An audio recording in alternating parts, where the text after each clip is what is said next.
సత్య logistics ఎండి గురించి ఎక్కడ information లేదు. Drugs, weapons, what not. He was doing everything. He was hiding under shadows.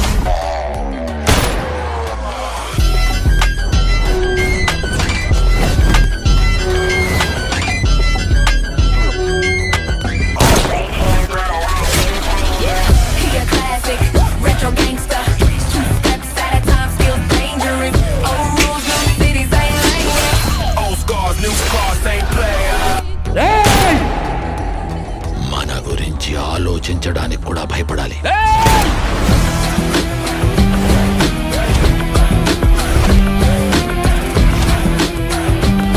వెనకెంత పెద్దవాళ్ళైనా ప్రతి ఒక్కరి సంగతి ఆపరా, వాడు మొత్తం మోనోలాగ్ అంతా చెప్పే వరకు వెయిట్ చేస్తారా?